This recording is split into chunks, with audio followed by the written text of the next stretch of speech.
Assalamualaikum warahmatullahi wabarakatuh.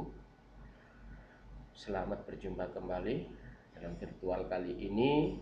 Semoga kalian senantiasa diberikan kesehatan, kesempatan agar bisa melaksanakan mengikuti KVM secara daring ini dalam keadaan sehat walafiat dan senantiasa sebagai amalan kebaikan untuk kehidupan di dunia maupun di akhirat. Baiklah anak-anak, pada pertemuan kali ini kita akan membahas mengenai tentang persamaan reaksi kimia. Tetapi sebelum kita membahas mengenai tentang persamaan reaksi kimia, kita ingat kembali materi yang kemarin, yaitu mengenai tentang penentuan jumlah atom dan lambang unsur serta rumus kimia. Untuk penulisan rumus kimia itu mengikuti aturan Berzelius, yaitu apabila satu unsur maka ditulis huruf pertama dengan huruf kapital. Kemudian kalau nulisnya pakai dua huruf, huruf pertama besar dan huruf kedua kecil, itu juga satu unsur. Lantas kemarin ada penentuan jumlah atom, yaitu dengan cara mengalihkan antara koefisien dan indeks. Koefisien adalah angka yang di depan zat, sedangkan indeks adalah angka yang ada di belakang.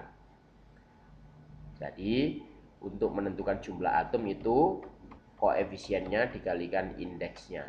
Contoh ini H2, tidak ada angka di depan unsur, berarti koefisiennya 1, indeksnya 2. Sedangkan untuk O2 juga seperti itu, koefisiennya 1 dan indeksnya 2. Berarti jumlah atom H2 ini berarti 2, sedangkan jumlah atom O juga 2. Tetapi pada keadaan tertentu ada bertuliskan 2H2.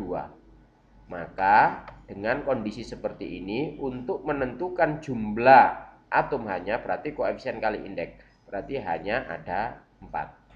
Nah, itulah singkat cerita mengenai tentang penentuan jumlah atom. Nah, di sini pada persamaan reaksi kimia, intinya adalah menyamakan jumlah atom di ruas kiri dan atom ruas kanan. Kenapa? Karena dalam reaksi kimia itu ada dua ruas, ruas kiri dan ruas kanan. Nah, berarti mari kita perhatikan ketentuan mengenai tentang persamaan reaksi kimia. Apa itu persamaan reaksi kimia? Persamaan reaksi kimia adalah persamaan yang menunjukkan perubahan zat-zat yang terjadi selama reaksi kimia berlangsung. Zat-zat yang terletak di sebelah kiri, ya ada ketentuan. Zat-zat yang terletak di sebelah kiri, tanda panah disebut reaktan. Artinya reaktan itu adalah zat-zat yang bereaksi. Dan zat-zat yang terletak di sebelah kanan, tanda panah, disebut hasil reaksi atau produk. Jadi ada dua ruas, ruas kiri dan ruas kanan dengan pembatas panah. Ruas kiri disebut reaktan, zat-zat yang bereaksi, sedangkan ruas kanan disebut produk, yaitu hasil daripada reaksi. Dan kenapa harus mengikuti hukum kekekalan massa? Karena isi dari hukum perbandingan massa, yaitu massa zat sebelum dan bereaksi harus sama dengan hasil reaksi. Oleh karena itu jumlah atom sebelum dan sesudah bereaksi harus sama. Perhatikan contoh berikut. Ini adalah kalimat, tapi nanti penulisan rumus kimianya, ya, penulisan rumus kimia harus menggunakan lambang unsur. Ini hidrogen ditambah, ya, hidrogen ditambah oksigen, ya. Jadi hidrogen ditambah oksigen. Hidrogen sama oksigen itu ada di ruas kirinya panah. Itu disebut sebagai reaktan atau zat-zat bereaksi. Sedangkan air sebelah kanan yaitu disebut sebagai produk. Tanda panah bacanya menghasilkan atau menjadi. Nah, sekarang untuk reaksi 1, ya, H2 dengan simbol G itu maksudnya adalah gas, ditambah O2 dengan simbol G juga gas, menjadi H2O, aquos, aki. Aki artinya adalah cairan. Di reaksi pertama, jumlah atom O sebelum dan sesudah reaksi berbeda, ya, tidak memenuhi hukum perbandingan massa. O sebelah kiri dan O sebelah kanan. O sebelah kiri 2, O sebelah kanan 1. Berarti reaksi ini belum setara. Pada reaksi 2, untuk H2 menjadi 2H2, ditambahkan koefisien 2. Ditambah O2 menjadi 2H2O. Di reaksi kedua, jumlah atom H dan O sebelum dan sesudah reaksi sama. Ya, jadi hanya sebelah kiri koefisien kali indeks 4, sedangkan H sebelah kanan 2 kali 2 juga 4. Berarti hanya yang sama. Kemudian untuk O, karena O sebelah kiri 2, sedangkan O sebelah kanan 2 berarti juga sama. Maka reaksi yang seperti ini dikatakan setara dan mengikuti hukum perbandingan massa. Nah, untuk penulisan persamaan reaksi, ya, maka yang perlu diperhatikan adalah harus hafal lambang unsurnya, kemudian sama simbolnya, ya, wujud zatnya. Contoh, logam aluminium, berarti lambang unsurnya logam aluminium adalah Al, A besar, L kecil. Logam berarti nanti menulisnya lambangnya adalah pakai S, solid, yang berarti padatan. Bereaksi dengan gas oksigen, berarti gas oksigen berarti O-nya jumlahnya 2. Gas nanti berarti di belakangnya ada simbol G. Membentuk aluminium oksida, berarti Al2O3. Nah, cara menuliskan persamaan reaksinya yaitu Al, simbolnya S, solid berarti bentuknya logam, ditambah O2 gas, berarti gas oksigen menjadi Al2O3. Nah, di sini atom-atomnya belum mengalami kesamaan, sehingga nanti untuk menyamakannya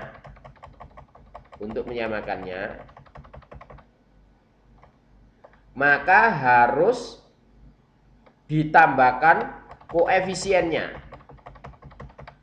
ya, maka harus ditambahkan koefisiennya, ya. Kalau kita perhatikan Al di sini tidak ada angka depan dan belakang, berarti jumlahnya 1, sedangkan O hanya ada angka di belakang, indeksnya berarti 2.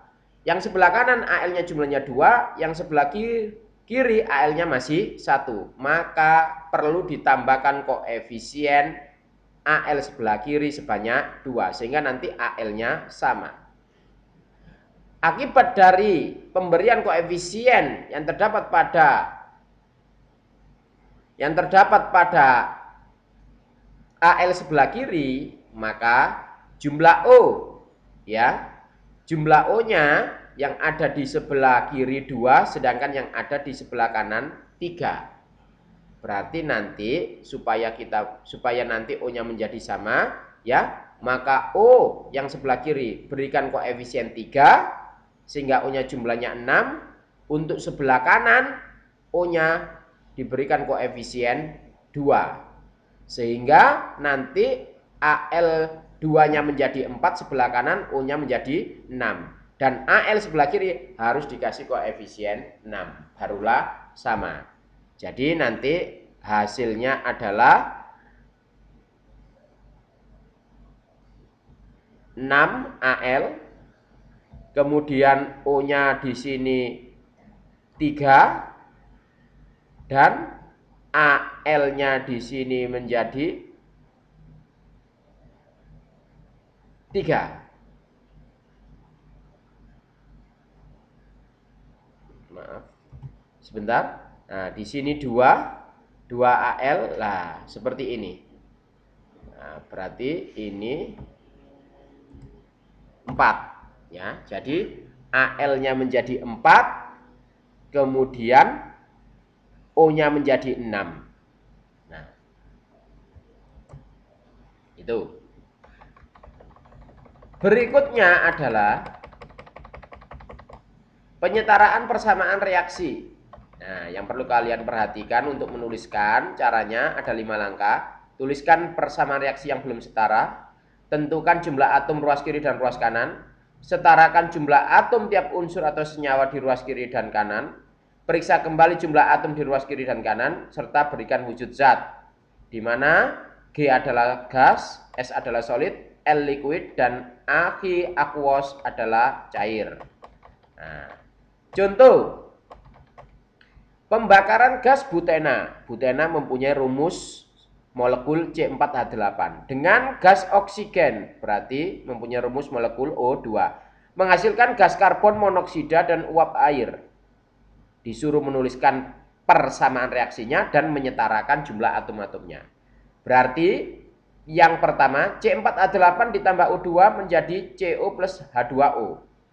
C-nya sebelah kiri jumlahnya 4, hanya 8. C sebelah kiri masih 1, sedangkan H sebelah kanan jumlahnya 2. Untuk O sudah 2. O sebelah kiri 2, O sebelah kanan pada CO 1, pada H2O, O-nya juga 1, berarti total 2. Maka yang pertama adalah setarakan jumlah C-nya. Karena C sebelah kiri 4, maka C sebelah kanan pada CO perlu diberikan koefisien 4. Nah, berarti di sini C-nya sudah setara. Kemudian setarakan jumlah atom H. Untuk menyamakan jumlah atom H yang semula C4H8 ditambah O2 menjadi 4CO, maka diberi koefisien 4 pada H2O.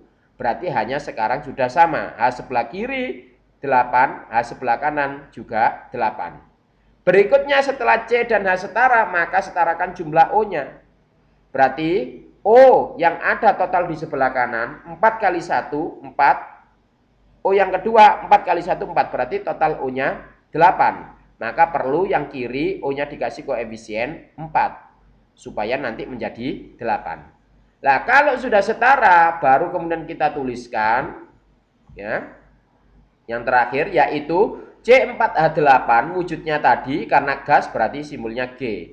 Ditambah 4O2 juga gas, simbolnya G, menjadi 4CO gas ditambah 4H2O gas. Jadi reaksi ini dikatakan sudah sama. C sebelah kiri 4, C sebelah kanan 4, H sebelah kiri 8, H sebelah kanan 4 kali 2 juga 8, O 4 kali 2 sebelah kiri 8, O sebelah kanan 4 kali 1, 4, kemudian yang kedua 4 kali 1 juga 4, berarti total O sama dengan 8. Maka reaksi ini sudah dikatakan sama.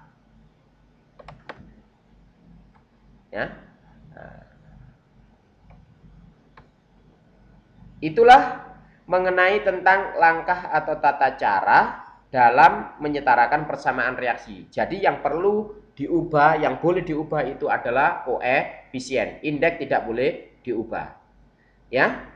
Nah, sebagai latihan, maka saya berikan waktu untuk menulis di sini, ya, kurang lebih 5 menit. Ya, nanti kamu tulis rumus kimianya, kemudian kamu setarakan dengan memberikan koefisien. Silakan.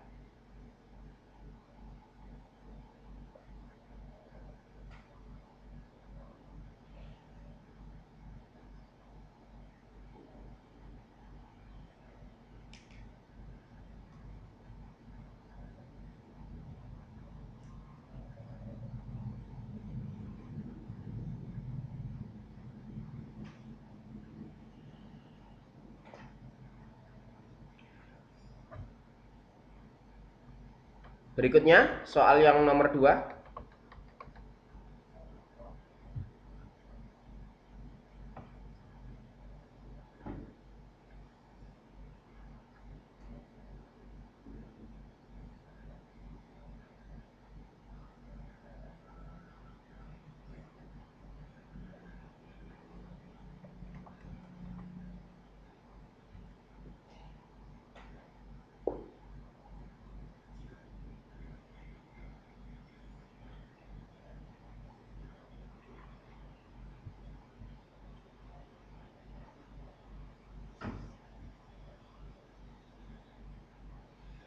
Sudah ya? Nah, setelah kalian catat, kalian tulis di buku catatan, maka nanti dicoba untuk dikerjakan soal latihan tersebut. Demikianlah pertemuan kali hari ini. Kurang lebihnya saya mohon maaf. Wassalamualaikum warahmatullahi wabarakatuh.